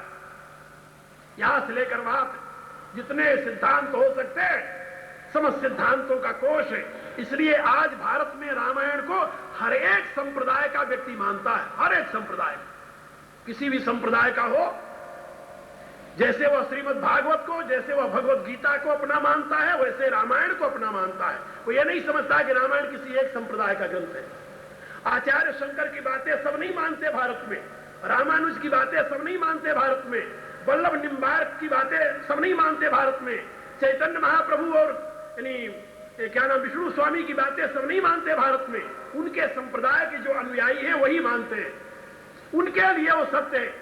जो उनके संप्रदाय के अनुयायी नहीं उनके लिए वो सत्य नहीं है। लेकिन तुलसी की बात किसी एक के लिए नहीं है, सारे के लिए सत्य है। इसलिए हर एक संप्रदाय का व्यक्ति तुलसी की बात स्वीकार करता है, क्योंकि तुलसी ने उस वैदिक सिद्धांत को, ब्रह्म विज्ञान को अपनी राम कथा के माध्यम से व्यक्त किया है। किसी संप्रदाय की बात उन्होंने नहीं कही। यहां संप्रदाय नहीं, ये सनातन धर्म का मूल सिद्धांत है, और हर एक संप्रदाय का व्यक्ति अपने संप्रदायानुसार उसका अर्थ करता चला जाए, वहां कोई अंतर नहीं पड़ता। इसमें त्रैत भी है, द्वैत भी है, द्वैताद्वैत भी है, विशिष्टाद्वैत भी है, अद्वैत भी है, परमाद्वैत है, सब कुछ इसमें भरा हुआ है। इसलिए मैं आप लोगों को सुना रहा था कि भगवान के उस परम पुनीत पवित्र पावन चरित्र को समझने के लिए इतिहास के साथ आप लोग इसका मनन करें। आगे पढ़िए, सुनिए। भगवान शंकर वंदना करते हुए पार्वती के प्रथम प्रश्न का उत्तर देने के लिए तैयार हुए। प्रथम प्रश्न उनका क्या है? प्रथम सुकारण कहु विचारी, निरगुण ब्रह्मा सगुण बपुधारी। हे प्रभु, मुझे पहला कारण ये बताइए कि निर्गुण ब्रह्म सगुण शरीर धारण करके कैसे आया। अब ये सिद्धांत पहले भगवान शंकर समझाना चाहते हैं, लेकिन इस सिद्धांत को समझाने से पूर्व एक बात कहना चाहते हैं, जो कि पार्वती ने प्रश्न करते समय पूछ लिया था। क्या? जो अनीय व्यापक विभु को कहु बुझाई नाथ मोहि सोऊ। यदि ये दशरथ नंदन राम के अतिरिक्त कोई और दूसरा राम हो जो विभु है, व्यापक है, अजन्मा है, तो आप उस विषय में मुझे समझाइए। ये बात शंकर जी को प्रिय नहीं लगी। भगवान शंकर कह रहे करि प्रणाम राम ही त्रिपुरारी, हरसि सुधासम गिरा उचारी, धन्य धन्य गिरिराज कुमारी, तो ही समान नहीं को उपकारी, पूछे रघुकुल कथा प्रसंगा, सकल लोक जग पावनी गंगा। भगवान शंकर कह रहे हैं प्रभु को प्रणाम किया पहले, मंगल भवने मंगलहारी द्रव सुदशरथ अजिर बिहारी, मंगल के भवन अमंगल का हरण करने वाले, दशरथ के प्रांगण में विचरने वाले भगवान बाल मुकुंद को मेरा सत्सत प्रणाम है, मेरे ऊपर कृपा करें। ऐसा कहते हुए प्रणाम करके भगवान शंकर ने कहा, हे गिरिजा तू धन्य है। यहां गिरिजा का, गिरिराज कुमारी का, गिरिराज कुमारी इसलिए कहा कि पर्वत जो है ये सदैव परोपकारी होता है। आपके पिता परोपकारी हैं, इसलिए उनकी संतान होने से आप भी परोपकारी हो। क्योंकि हमारे यहां ये बताया जाता है शास्त्र में, आत्मा वही जायते पुत्र, पिता की आत्मा ही पुत्र रूप में प्रकट होता है। जैसे माता पिता के गुण धर्म होंगे, संतान में भी वही आएंगे। इसलिए भगवान शंकर कहते हैं, हे गिरिराज कुमारी तुम धन्य हो, तुम्हारे पिता गिरिराज परोपकारी हैं। संत बिटप सरिता गिरिधरणी, परहित हेतु सबन की करणी। संत, वृक्ष, नदियां, पहाड़ ये अपने लिए नहीं रहते, ये तो संसार के लिए जीते हैं। संतों का जीवन अपने लिए नहीं है, संसार के लिए है। वृक्ष अपने लिए नहीं फलता, दूसरों के लिए फलता है। नदी अपने लिए पानी लेकर नहीं बह रही, दूसरों के लिए बह रही है। ये पहाड़ अनेक प्रकार के रत्नों की खान अपने लिए नहीं है, दूसरे के लिए। तो संत बिटप सरिता गिरिधरणी, ये पृथ्वी जो है अपने लिए नहीं, अनेकों प्रकार की वस्तुएं दूसरे के लिए उत्पन्न करती है। परहित हेतु सबन कह करण। तो भगवान शंकर कह रहे हैं तुम पर्वतराज की पुत्री हो, इसलिए तुम समान नहीं को उपकारी, पूछे रघुपति कथा प्रसंगा, सकल लोग जग पावन गंगा। तूने भगवान की कथा का प्रसंग पूछा है, जो संपूर्ण विश्व को पवित्र करने के लिए गंगा जी के समान है, जगत को पवित्र करने वाली कथा है। इसलिए तुम रघुवीर चरण अनुरागी, कीन्यू प्रसन्ना जगत ही तलागी। भगवान शंकर कहते हैं मैं ऐसा नहीं मानता कि तुम्हें कोई राम के विषय में संदेह है। तूने जो प्रश्न किया है वो विश्व कल्याण के लिए किया है। अज्ञानी लोग ऐसा ही प्रश्न करते हैं, तो तुम अज्ञानी बन करके मेरे से राम के विषय में प्रश्न किया है। लेकिन भगवान शंकर कहते हैं कि एक बात नहीं मोहि सुहानी, यद्यपि मोह बस कहे भवानी। हे भवानी, यद्यप तूने मोह के वशीभूत होकर के कहा है, लेकिन वो बात मुझे अच्छी नहीं लगी। भवानी घबराई, कहीं अच्छी नहीं लगी फिर तो वही श्राप नहीं मिलेगा पहले जन्म वाला। भगवान शंकर कहते हैं नहीं नहीं, ऐसी बात नहीं है। पार्वती पूछती भगवान वो कौन सी बात मैंने कही थी? शंकर जी बता रहे, जो तुम कहा राम को हुआ ना, यही श्रुति गाव धरई मुनि ध्याना, कहीं सुनई अस अधम नर ग्रसे जो मोह पिशाच, पाखंडी हरिपद विमुख जानई झूठ न साच। कहा जो तूने ये कहा कि वो राम कोई दूसरे हैं क्या, जिसकी वेद महिमा गाता है, जिसका मुनि लोग चिंतन करते हैं, जिसके लिए श्रुति में कहा गया है रमन्ते योगिना में अस्मिन् नित्यानंदो चिदात्मनि इति राम पदे नासौ परब्रह्मा विधीयते। जो जिनमें योगीगण रमण करते हैं, जो सच्चिदानंद स्वरूप है, वह परब्रह्म नाम से अभिहित राम है। तो वो परब्रह्म राम कोई दूसरा है। जो तूने ये कहा ये अच्छा नहीं कहा, तू ये मोह के वस्तु ने कहा है। कहीं सुनई अस अधम नर, जो अधम नर है, अधम गिरे हुए बुद्धिहीन, वो ऐसी बात कहते हैं कि ये दशरथ के पुत्र राम और हैं और वो ब्रह्म राम और है। एक सज्जन मेरे पास आए, वो कहने लगे मैंने 4 राम की बात सुनी है, आप किस राम की भक्ति करते हैं? मैंने उनसे पूछा, हमका हजरत 4 राम तो मैंने कभी सुना नहीं, तुम बताओ 4 राम कौन से सुने हो? वो बताने लगे, एक राम घट घट में लेटा, एक राम दशरथ का बेटा, एक राम का सकल पसारा, एक राम तीनों से न्यारा। वाह वाह, धन्य धन्य श्रीमान जी। मैंने उनसे कहा, हम कहा कि यार जरा कान खोलकर सुनो, ये सिद्धांत है वेद का। वही राम दशरथ का बेटा, वही राम घट घट में लेटा, उसी राम का सकल पसारा, वही राम तीनों से न्यारा। राम वही है, राम 2 नहीं है, राम 3 नहीं, राम 4 नहीं, ये तो उस राम की महिमा है। जो ब्रह्म इस सृष्टि से परे है, वही ब्रह्म सृष्टि रूप में भी प्रकट हुआ है। ये वेद का संदेश है। पादो अस्य विश्वाभूतां त्रिपादस्यामृतम देवी, वह परमात्मा अपने एक चरण से अनंत ब्रह्मांडों के रूप में प्रकट हुआ है, और उसका त्रिपाद जो है अमृतमय है, अमृतमय। भगवान ब्रह्म के 4 चरण बताए गए, 4 पाद बताए गए हैं, 4 अंश बताए गए हैं। इसको भी समझ लो तुम लोग। वेद में समझाया गया है भगवान के 4 चरण हैं, अविद्याचरण, विद्याचरण, आनंद चरण और तुरीय चरण। ये 4 हैं।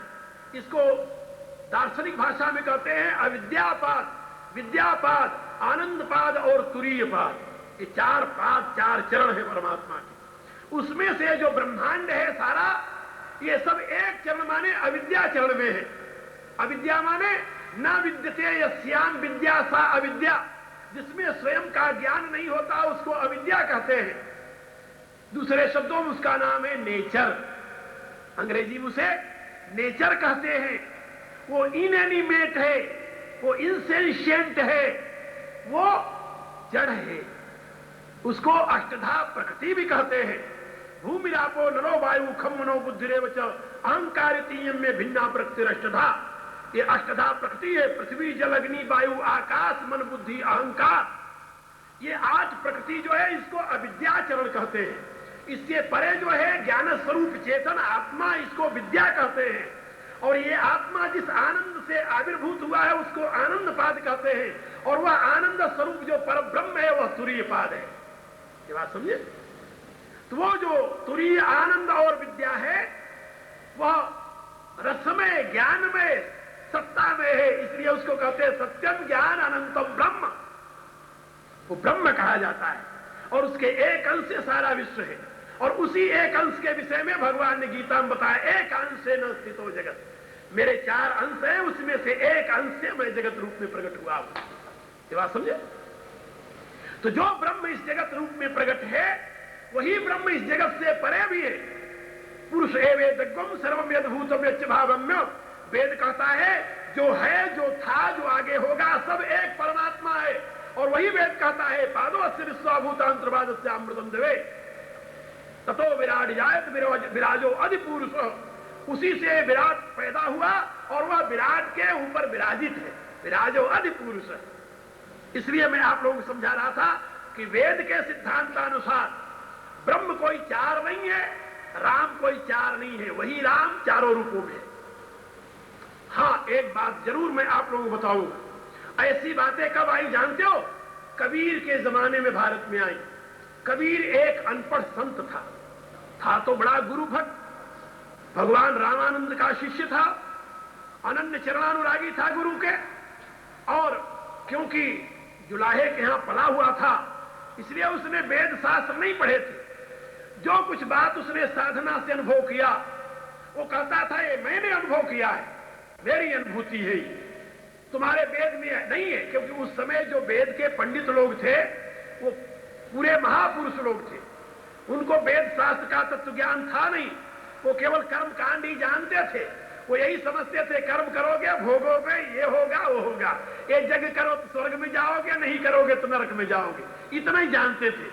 तो ऐसे डपोर संघ जो पंडित थे उन पंडितों को ललकारता था, कहता था मेरे शास्त्रार्थ कर लो तुम। कौन कहता था? कबीर।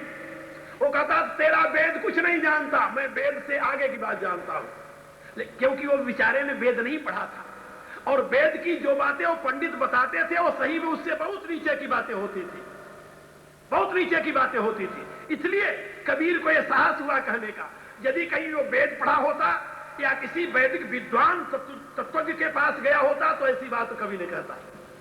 अपने गुरु के पास जहां से उसने शिक्षा ली थी, स्वामी रामानंद के पास, उनको तो भगवान से भी ज्यादा वो मानता। तो कहता था गुरु गोविंद दोनों खड़े, काके लागू पाए, बलिहारी गुरु आपने गोविंद दियो लिखा है। इसलिए कबीर ने गुरु की महिमा गाई। उसने कहा कि मैं वेद शास्त्र कुछ नहीं जानता, ये सब गुरु की वाणी में है। क्यों? इसलिए कबीर तो गलत कहा, फिर ये गलत नहीं कहा, वो ठीक कहता, क्योंकि वेद में लिखा हुआ है। यदि गुरु उसको नहीं समझाएगा तो वेद तो समझाने आएगा नहीं तुम्हें, कि समझा देगा? नहीं समझाएगा ना। वेद नहीं, ग्रंथ क्या समझाएगा? ग्रंथ तो तब समझाएगा जब कोई समझाने वाला हो। नहीं तो ग्रंथ को तुम पूजते रहो, हाथ जोड़ते रहो, दंडवत करते रहो, मूर्खाधिराज बने रहोगे। क्या समझे? और वेद में स्वयं लिखा हुआ है, यह तमना वेद की ऋचा करिष्यति। वेद कहता है जो मेरे निहित तत्व है उसको जो नहीं जानता वो इन मंत्रों का पाठ करके कुछ नहीं समझ सकता। यह तमना वेद की ऋचा करिष्यति, ये ऋग्वेद का मंत्र है, उसमें स्पष्ट रूप में समझाया गया है। तो कबीर के सामने जो पंडित समाज था वो उसी प्रकार का समाज था, इसलिए उसने ऐसी बातें कही जिसका उत्तर उनके पास कुछ नहीं था। जब वो प्रश्न करता था तो पंडित लोग कुछ नहीं ऐसे ऐसे करने लगते थे, कि उत्तर नहीं था उनके पास। इसलिए कबीर ऐसा कह सका। तुलसीदास जी कबीर के समय में नहीं हुए, कबीर से तो बाद में हुए। कबीर के समय में तो उनके गुरु रामानंद थे, तो रामानंद से तो लड़ाई करता नहीं था, क्योंकि पंडित लोग रामानंद के भी खिलाफ थे। आप लोगों को जानकर बड़ी हैरानी हो, रामानंद आचार्य थे कबीर के जो गुरु, उनसे काशी का सारा ब्राह्मण समाज खिलाफ था। और रामानंद की बात छोड़िए, जिस तुलसी की रामायण आज हम पढ़ रहे हैं, तुलसी के जीवन काल में काशी का सारा ब्राह्मण समाज तुलसी से खिलाफ था। तुलसी का विरोध करता रह गया वो जन्म भर, जीवन भर, जब तक तुलसी जी मरने के बाद लोगों ने उनको माना कि तुलसी राम के अनन्य भक्त थे, लेकिन जीते जी तुलसी का विरोध ही करते रहे लोग। क्यों करते रहे जानते हो? इसलिए कि रामानंद स्वामी के ही संप्रदाय में तुलसी हुए। भारत में रामानंद स्वामी पहले एक व्यक्ति हुए, महान आचार्य हुए, जिन्होंने स्त्री को, शूद्र को, गिरे हुए को भी मोक्ष पद का अधिकारी घोषित किया। इससे पहले उस समय ऐसा वातावरण हो गया था कि उस वातावरण में कोई भी गिरे हुए का साथ देने वाला नहीं था, कोई साथ देने वाला नहीं था। आचार्य शंकर ने, इतने महान आचार्य हुए, शंकराचार्य जी का नाम सुना होगा आप लोगों ने। उन्होंने अपने शास्त्र में लिखा है केवल ब्राह्मण को मोक्ष मिलेगा, दूसरे को मोक्ष नहीं मिलेगा। जैसे मोक्ष परमात्मा के यहां से ब्राह्मण रिजर्व करा कर आया है कि दूसरे को नहीं जाने देगा उसमें। समझ में नहीं आई बात? वो कहते हैं मोक्ष केवल ब्राह्मण को मिलेगा। अच्छा, आचार्य शंकर से पूछा गया कि यदि कोई ब्राह्मण नहीं है मोक्ष नहीं पा सकता? उन्होंने कहा नहीं, चाहे वो एक दिन के लिए ही ब्राह्मण के यहां पैदा हो, लेकिन ब्राह्मण के यहां जरूर पैदा होना पड़ेगा उससे। अच्छा भाई चलो। अच्छा, रामानुज आए, रामानुज ने कहा नहीं नहीं ये गलत है। कहा तो फिर? कहा ब्राह्मण और क्षत्रिय इन दो को मोक्ष मिलेगा। रामानुज ने कहा कि केवल ब्राह्मण नहीं, ब्राह्मण और क्षत्रिय दोनों को मोक्ष मिलेगा, दोनों मोक्ष के अधिकारी होंगे। अच्छा, उसके बाद में तीसरे आए निम्बार्क, उन्होंने कहा कि नहीं ये भी बात गलत है, ब्राह्मण, क्षत्रिय, वैश्य ये तीनों वेद के अधिकारी हैं, इसलिए इन तीनों को मोक्ष मिलेगा, लेकिन स्त्री और शूद्र का ना इनको तो नहीं मिल सकता। कभी कभी हमें इतिहास की बातें पढ़कर इतनी हंसी आती है कि बड़े बड़े विद्वान बुद्धि कहां मारी गई उनकी समझ में नहीं आ। जब आचार्य रामानंद आए, हालांकि वो रामानुज संप्रदाय के दीक्षित हुए थे, रामानंद ने कहा कि अरे भले आदमियों, तुम लोग परमात्मा पर क्यों प्रतिबंध लगा रहे हो? अपने पर लगाओ, अपनी अकल पर लगाओ, परमात्मा के दिव्य विधान पर प्रतिबंध क्यों लगा रहे हो? तो उन्होंने एक घोषणा लिखी, हरि का भजे सो हरि का हो, जात पात पूछे ना को। ये सुना होगा आप लोगों ने। ये जानते हो किसकी घोषणा है? आचार्य रामानंद की। और आपको एक और मजे की बात बताऊं, ये घपला क्यों हुआ? इसलिए हुआ कि जितने आचार्य थे, ये आचार्य शंकर, रामानुज, निम्बार्क आदि, ये सब दक्षिण भारत के थे। ये सब दक्षिण भारत के आचार्य शंकर का जन्म स्थान कालड़ी केरल में है। रामानुज का जन्म स्थान मद्रास में है, मद्रास के पास है गांव, वहां के हैं। निम्बारकाचार्य आंध्र प्रदेश के हैं, ये बात समझे। माधवाचार्य जो थे ये उड़पी के हैं, ये कर्नाटका प्रदेश है। ये सारे आचार्य, वल्लभाचार्य जो थे वो भी उधर ही आंध्र प्रदेश के थे। ये चारों दक्षिण के थे। दक्षिण में जाति पाति का बहुत झगड़ा रहा है, बहुत रहा है। आप लोग सुन करके हैरान हो जाओगे जाति पाति का कितना झगड़ा उधर रहा है। जिस सड़क के ऊपर ब्राह्मण चलता था उस पर दूसरा नहीं चल सकता था। ब्राह्मण की सड़क अलग थी, बिल्कुल अलग सड़क। आप समझे, ब्राह्मण की सड़क अलग है और ये दूसरे की सड़क अलग है। जिस कुएं से ब्राह्मण पानी खींचता था उस पर दूसरा कोई पानी नहीं भर सकता था। जहां ब्राह्मण बैठता था उस जगह पर कोई दूसरा बैठ नहीं सकता था। इतना भेदभाव था दक्षिण भारत में। उत्तर भारत में कभी ऐसा था नहीं। हमारे यहां उत्तर भारत में कभी ऐसा नहीं हुआ। हमारे उत्तर भारत का केवल एक आचार्य हुआ, रामानंद। उन्होंने जब ये सारा अन्याय देखा तो उनसे नहीं रहा गया। उन्होंने कहा ये सब गलत है, तुम लोगों की जितना है सब पाखंड की बातें हैं। भगवान की भक्ति करने का सबको अधिकार है, सब भगवान को पा सकते हैं। और आपको ये जानकर हैरानी होगी, आचार्य रामानंद ने 12 शिष्य बनाए। कुछ इतिहासकारों ने 16 शिष्य लिखा है और सारे शिष्य उनके कई जाति के थे। रविदास चमार, सुना है ना रविदास का नाम? संत रविदास चमार, ये कबीर जुलाहा, धन्ना जाट, सेना नाई और 2 स्त्रियां थी। उसमें से एक वेश्या थी और एक पीपा राजा की लड़की स्त्री थी। और पीपा जो था वो क्षत्रिय था और 5 उनके शिष्य थे जो वो ब्राह्मण थे। इस प्रकार से उन्होंने सारे वर्णों के लोगों को शिष्य बनाया और सबको शिष्य बना करके, आपको जानकर हैरानी होगी, सबको परम सिद्ध बनाया। और सब परम सिद्ध थे, ये कोई छोटे मोटे नहीं थे। रविदास चमार होते हुए परम सिद्ध थे, कबीर जुलाहा होते हुए परम सिद्ध थे, तत्वज्ञ थे। उनके सामने कोई साहस नहीं करता था बात करने की। इसलिए ब्राह्मणों ने रामानंद स्वामी का बहिष्कार कर दिया कि ये इसने तो सबको मुक्ति का अधिकारी बता दिया, इसलिए अब हमारी बात बनेगी नहीं। यहां तो स्वार्थ जब आ जाता है, याद रखो, जहां स्वार्थ आया वहां फिर धर्म नहीं रहता, वहां बिजनेस होता है। बात समझे? जहां स्वार्थ आया वहां धर्म नहीं होता, वहां व्यापार होता है। वहां पर व्यापार में माध्यम इतना होता है कि भगवान माध्यम होता है।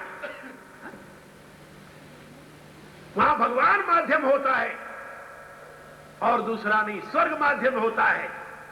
इसलिए जब जब ऐसी स्थिति आई है, कोई न कोई महापुरुष भारत में प्रकट हुआ और उसने इसका खंडन किया। ये वेद में नहीं था, शास्त्र में नहीं था, उपनिषद में नहीं था। वेदव्यास के जमाने में भी ऐसे ही रहा होगा, क्योंकि जब हम वेदव्यास की महाभारत पढ़ते हैं तो हमें लगता है कि व्यासदेव के जमाने में भी ऐसे रहा होगा। लेकिन व्यासदेव ने सबका खंडन किया, गलत है। व्यासदेव ने कहा कि हर एक व्यक्ति उस परम तत्व को प्राप्त कर सकता है। भगवान कृष्ण ने कहा कि नहीं, अपिचेत्सु दुराचारो भजते माम नन्द भाग साधुरेव समन्तव्य सर्व सम्यक व्यवस्थो। स्त्रियों वैश्यास तथा शूद्रास्ते भी परांगति, भगवान कहते हैं स्त्री हो, वैश्य हो, शूद्र हो, कोई भी क्यों न हो, वो परम गति को प्राप्त कर लेगा। ये गीता की घोषणा है। स्त्रियों वैश्यास तथा शूद्रास्ते पियात परांगति। और मुझे हैरानी होती है कि जिन आचार्यों ने इस गीता के ऊपर भाष्य लिखा है वो भी ये लिखते हैं कि नहीं, इनको परम गति नहीं मिलेगी। जैसे भगवान ने तो प्रोवाइड कर दिया है, लेकिन इन्होंने बैरियर बीच में खड़ा कर दिया है, जाने नहीं देंगे वहां। क्या तमाशा है। ये तो दुख की बातें हैं। हर एक धर्म में इस प्रकार की स्थितियां बीच बीच में आया करती हैं। बीच बीच में ऐसी स्थितियां आती है। एक बहुत होशियार व्यक्ति था रोम में, रोम जानते हो ना, इटली। हाँ, एक बड़ा होशियार व्यक्ति था। तो वहां का पोप वो स्वर्ग की सीट रिजर्व करता था। हर एक व्यक्ति जाता था, पैसे देता था, स्वर्ग की सीट रिजर्व कराता था। एक होशियार व्यक्ति था, वो पहुंच गया पोप जी के यहां, कहने लगा कि साहब कैसे आए? अच्छा, हम भी चाहते हैं अपने लिए मरने के बाद कोई जगह सुरक्षित कर ले। बड़ी अच्छी बात। वही नुस्खा देने लगे, कितने कमरे का मकान चाहिए, क्या चाहिए, वहां कौन सी शराब चाहिए, किस प्रकार की स्त्रियां चाहिए, कितनी चाहिए। वो कहने लगा नहीं, ये सब मेरे को नहीं चाहिए, हम तो अकेले कहीं रहना चाहते हैं। स्वर्ग में कोई अकेले स्थान हमें रहने के लिए मिलेगा? पोप ने कहा नहीं। तो बहुत रिजर्वेशन हुई। तो उसने कहा कि आपके पास नरक है ना, भगवान के पास दो ही स्थान है ना, हेवन एंड हेल, स्वर्ग और नरक। बोले हाँ। कहा स्वर्ग के लिए तो सब लोग रिजर्वेशन करा रहे हैं, तो नरक का तो कोई अभी ग्राहक आपके पास नहीं आया होगा। पोप ने सोचा कि तो महामूर्ख फंसा है। वो कहता जी हाँ, नरक का कोई नहीं आया। वो कहता है कि please sir, reserve me that hell, I wish to go there. तो कहता है श्रीमान जी, मेरे ऊपर कृपा करके नरक जो है सारा का सारा मेरे नाम पर रिजर्व कर दे, हम वहां जाकर रहेंगे। पोप ने सोचा कि अभी तो स्वर्ग के लिए लोग पैसे देते थे, नरक के लिए दे रहा है, बड़ी अच्छी बात, कितना लगेगा? पोप ने जो कहा उसने तुरंत चेक काट कर दे दिया, ये ले लो साहब और मुझे नरक सारा रिजर्व कर दो। सारा नरक रिजर्व करा लिया। पोप तो खुश थे कि चलो मेरा एक यानी बहुत बड़ा काम हो गया, लेकिन वो था होशियार बंदा। क्या किया जानते हो? रिजर्व कराकर जाकर के पोप के महल के सामने ही कुर्सी लगाकर मेज लगाकर बैठ गया। जो कोई व्यक्ति जाए, कहां जा रहे हो? पोप के यहां। किस लिए? हेवन के लिए। जाने की कोई जरूरत नहीं। खुदा के पास, परमात्मा के पास दो स्थान है, नरक या स्वर्ग या मृतलोक के तीसरा है। यही तीन जगह है ना? जी हाँ। हमने नरक सारा रिजर्व करा लिया, वहां मैं किसी को जाने नहीं देता। अब या तो परमात्मा या आपको स्वर्ग भेजेगा या यही रखेगा। अब कोई जगह नहीं तीसरी, नरक में तुम्हें जाने नहीं दूंगा। पोप ने ये देखो मोहर लगाया है और हमारे नाम पर रिजर्व किया है सारा नरक। अब जिन्होंने देखा, बात फैल गई कि नरक तो एक अकेले ने रिजर्व करा लिया, तो वहां कोई जाएगा नहीं। अब जाने के लिए दो ही स्थान है, या तो मृतलोक में रहे या स्वर्ग में जाएगा। खुदा कोई तीसरा स्थान तो बना नहीं सकता और न बनाएगा। अब बात फैल गई, अब ग्राहक आने बंद हो गए। पोप ने 2-4 दिन देखा कि आजकल बिजनेस मंदा पड़ रहा है, कोई आ नहीं रहा, क्या बात है? पूछा कि भाई कोई आ नहीं रहा, क्या बात है? एक उसका जो व्यक्ति था वो घूम फिर करके देखता रहा, जाकर वहां देखा तो उसे बात समझ में आ गई। उसने आकर बताया कि सर, जो आपने वो नरक वाले को रिजर्व करके दे दिया है, वो तो हमारे फाटक पर ही बैठा हुआ है, किसी को आने नहीं देता। वो बताता है कि भगवान या तो तुम्हें यहीं रखेगा या स्वर्ग भेजेगा, नरक में तुम्हें किसी को जाने नहीं दूंगा। वो उसने सारा बिजनेस ही ठप कर दिया है। पोप ने कहा अच्छा जल्दी उसे मेरे पास बुलाओ। उसको बुलाया, कहता वो कागज तो अपना लौटा दे। कहता ऐसे नहीं लौटाता, जितना दिए है उसका दूना। बिजनेस तो बिजनेस है। तो मैं आपको बता रहा था कि जब जब समाज में इस प्रकार की अंधेर होती है, भगवान के विधान पर कोई बैरियर लगाता है, तो कुछ काल तक तो चलता है, हमेशा के लिए नहीं चलता। कोई न कोई महापुरुष पैदा होता है। जैसा कि भारत में लगभग 300-400 वर्षों तक ये अंधकार रहा, और उस अंधकार के पश्चात वहां पर भगवान रामानंदाचार्य जी का अवतार हुआ। महापुरुष जिन्होंने अपने दिव्य ज्ञान के प्रकाश से, अपने शिष्यों के माध्यम से शुद्ध सनातन धर्म की पवित्र धारा बहाई। और रामानंद के शिष्य नरहरियाचार्य थे। नरहरियाचार्य जी के शिष्य तुलसीदास जी थे, जिन्होंने रामायण लिख करके दुनिया को दिया। रामानंद के शिष्य रविदास थे, उनकी शिष्या मीराबाई थी। आप लोग सभी मीराबाई को जानते हो। धन्ना जाट को सभी जानते हैं, सेना नाई की कथा सब जानते हैं। ये सब रामानंद के शिष्य थे, और उसी में कबीर थे। तो मैं आप लोगों को बता रहा था कि ये जो सिद्धांत है वेद वेदांत का, ये अनेक रूपों में वर्णित किया गया है, और हर एक सिद्धांत को, चाहे वह किसी स्तर का क्यों न हो, उससे आगे बढ़ने की व्यवस्था दी गई है। और अंतिम सिद्धांत जो है वो तो परमाद्वैत है, ब्रह्माद्वैत है, वहां और दूसरे के लिए स्थान नहीं। ये वेदांत का श्रेष्ठतम सिद्धांत है परमाद्वैत, ब्रह्माद्वैत जिसे कहते हैं। और उसी ब्रह्माद्वैत की बात इस रामायण में तुलसीदास जी ने लिखी। भगवान शंकर उसके वक्ता है।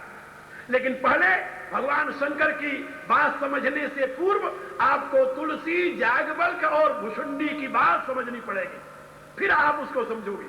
तो भगवान शंकर यहां पार्वती जी से कह रहे हैं कि देवी, तूने जो ये कहा, तुम जो कहा राम को आना, जो तू ये कहती है कि कोई दूसरा राम है, जही श्रुति गाव धरई मुनि ध्याना, कहीं सुनई अस अधम नर।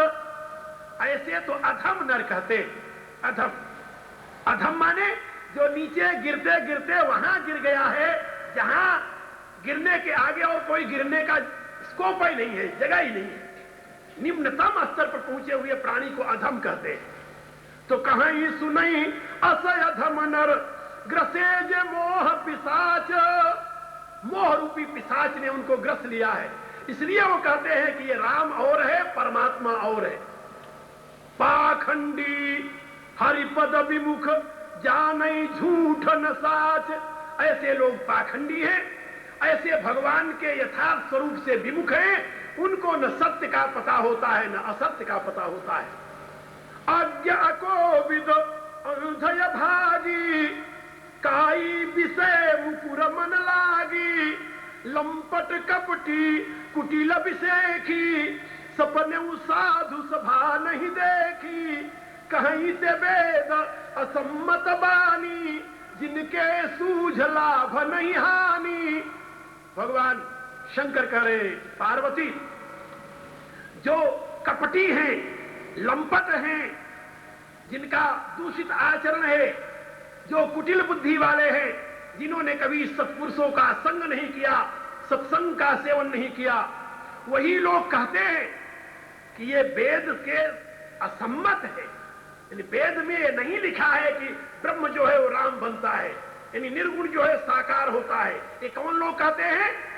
जिनके सूझ लाभ नहीं हानि, जिनको हानि लाभ की बुद्धि नहीं है। ऐसे बुद्धिहीन व्यक्ति ही ये कह सकता है कि परमात्मा निर्गुण निराकार जो है वह सगुण साकार नहीं होता। लेकिन जो आंख वाले हैं, जो तत्वज्ञ हैं, जो सत्संग किए हुए हैं, गुरुओं की सेवा की है, वो इस रहस्य को जानते हैं कि वह जो निर्गुण निराकार परमात्मा है वही सगुण साकार रूप में प्रकट होता है।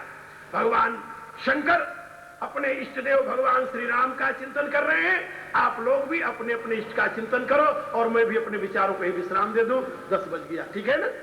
प्रार्थना कीजिए। यदि प्रेम प्रभु से चाहता, यदि प्रेम प्रभु से चाहता, अभिमान को तजता तरे, अभिमान को तजता तरे। दे छोड़ सब अरमान नित, दे छोड़ सब अरमान नित। हरि नाम जप दिन रात रे, हरि नाम जप दिन रात रे। संसार के वैभव सभी, संसार के वैभव सभी। तू जान जलती